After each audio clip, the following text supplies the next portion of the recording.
Welcome to this installment of the Whitaker-Myers Wealth Managers, What We Learned in the Markets This Week. My name is Summit Puri, and I'm so glad that you joined this discussion. This week, we'll address the 4 points that we do every week, highlighting key learnings from the market activities. In point number 1, we'll talk about the market recap. In point number 2, we'll talk about the market driver rotations. In point number 3, the PCE data. In point number 4, we'll talk about the possibility of a Fed rate cut in the near future. But before we hop into those key data points for this week, we'll sidestep for a moment and talk through the tech stock earnings report from last week.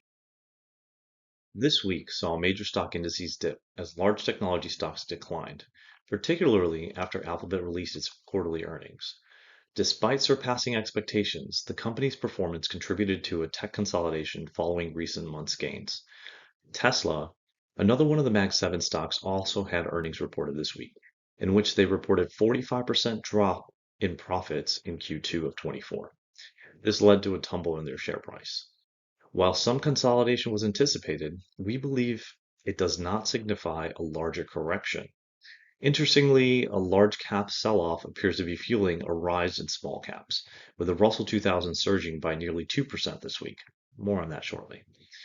This shift in market dynamics was largely attributed to the release of economic data, particularly the PCE data, which we'll talk about as well very soon, which indicated a slight cooling of inflation, as well as reinforcing expectations of potential interest rate cuts by the Federal Reserve.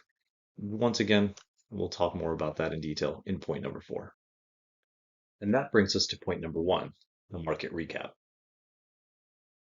First, each week we review the Atlanta Fed's seasonally adjusted GDP Now report to gauge in real time how fast our economy is growing. As mentioned previously, these estimates will continue to improve as we move through the quarter. The Atlanta GDP Now forecast projects a healthy 2.8% growth as of July 26th. This is up slightly from the 2.7% growth reported the week prior. As highlighted on your screen, the initial estimate for the second quarter real GDP growth released by the BEA on July 25th was 2.8%, 0.2% above the final GDP Now model released on July 24th. Once again, highlighting the accuracy of this data and why we track it so closely. Next, each week, we look at the initial claims for unemployment insurance for a gauge into the front end of the labor market. Initial claims for unemployment fell by 8,000 to 235,000, while continuing claims for unemployment also decreased to 1.851 million, a drop of 16,000 or 0.8% compared to last week. Next, for 2024, we're watching mortgage rates closely to see how home affordability is trending. This week's rates had a minimal increase, with the 30-year and 15-year ending at 6.78% and 6.07%, respectively. And finally, let's take a look at how the markets ended. After experiencing volatility amongst all major market indices last week, the S&P 500, which is our proxy for growth and growth in income, but only when considered together, was negative 1.88%. The Russell 2000, which tracks small and mid-sized companies or aggressive growth in Dave Ramsey vernacular, was positive 1.78%. And the MSCI EFA, which tracks international stocks of developed countries across the globe, excluding the US, was negative 1.23%. So small and mid-cap stocks took the win this week, again, 3 weeks in a row. We'll discuss this trend more next. Next, we'll discuss point number 2, market driver rotation. Over the past few weeks, we've been talking a lot about rotation, and this past week saw it in action once again. We observed the rotation away from large cap technology stocks, particularly those associated with artificial intelligence, towards smaller companies perceived to be more sensitive to economic fluctuations and the interest rate movements. This shift in investor preference is primarily driven by a belief that smaller companies stand to benefit more from lower interest rates, from the lower interest rate environment, leading to outperformance of the Russell 2000 small cap index, which gained 11.17% compared to the S&P 500's negative 0.84% loss for the month. This rotation was further fueled by concerns regarding the valuation of tech giants and their substantial investments in artificial intelligence, whose revenue impact remains uncertain. Any investment without strong ROI outlook should signal caution. The interplay of these factors, including the shifting investor preferences, anticipation of central bank actions, and economic data releases, contributed to the volatile yet cautiously optimistic sentiment prevailing global equity markets. While the prospect of easing monetary policy and the rotation toward small cap stocks provided some support, concerns about sustainability of tech valuations and the potential impact of future economic data remained. The upcoming earnings reports from major technology companies were expected uh, to be closely scrutinized as they could significantly influence the market direction in the upcoming weeks. Significant driver of this rotation was increasing confidence that the Federal Reserve will soon begin lowering interest rates. This belief was bolstered by a declining inflation, as shown by the first month-over-month decrease in the CPI, or the Consumer Price Index, since 2020. Lower interest rates benefit small cap companies more significantly than large cap companies because they tend to have higher debt loads. As borrowing costs decrease, small cap companies gain greater financial flexibility to invest in growth opportunities.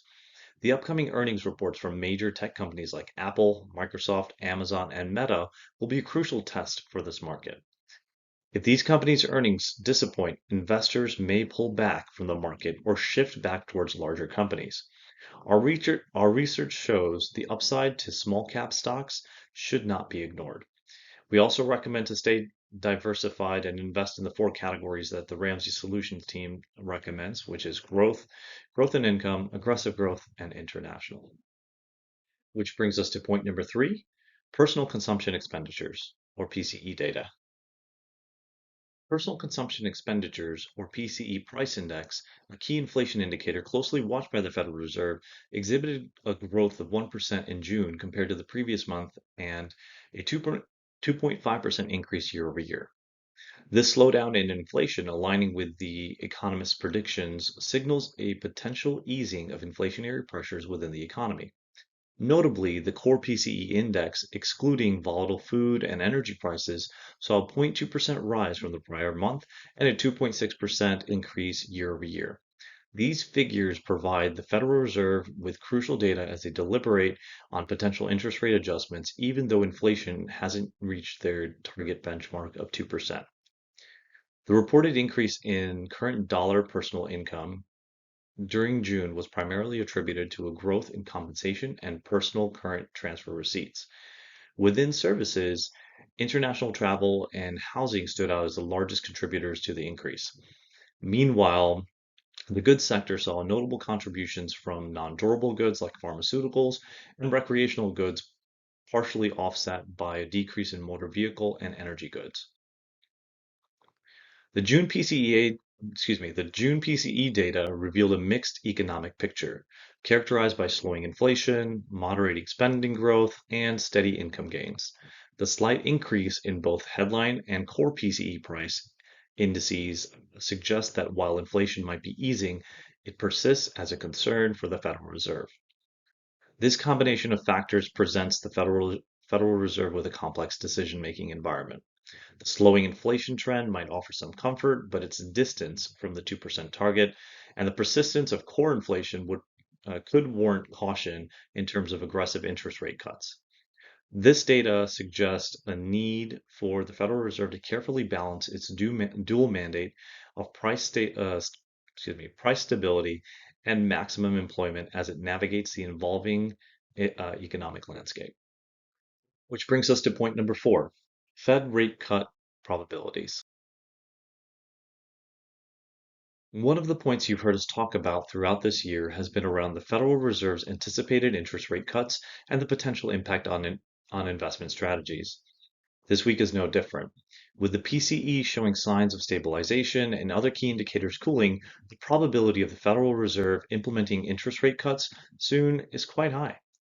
The graph on your screen depicts a targeted rate cut possibilities or probabilities for the July meeting next week.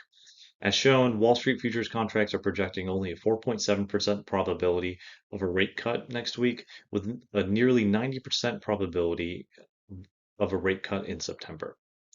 What this means to you and your investments is what I want to focus on today. As mentioned in point number 1, the rotation of funds along with the anticipation of rate cuts is only the beginning. Those fixed income investors who have held on to cash over the last year, benefiting from high yields in money market funds and high yield savings funds, will likely see equivalent basis point reductions as the Fed drops rates. With the potential for lower returns on cash investments, reach out to your advisor to discuss alternatives to your portfolio to prepare for these rate changes. This highlights how anticipated changes in monetary policy can influence investment decisions and the potential movement of capital into different asset classes. And that, friends, concludes our discussion for this week. Thank you once again for tuning in. And if you find this information helpful and informative, please take a moment and hit that like button below. By hitting that like button, you help push our content out to other viewers on YouTube and Rumble. And if you'd like to see our latest videos on your feed, including new content released by our team, please make sure to subscribe below. Our team is always creating new content that we hope is valuable to you. One of our core values is to always have the heart of a teacher. So wherever you are on your baby step journey, our team is ready to walk with you. Reach out to one of our excellent financial coaches or our financial advisors by clicking on the link in the description below to schedule a meeting. Thank you for watching. We look forward to seeing you next week.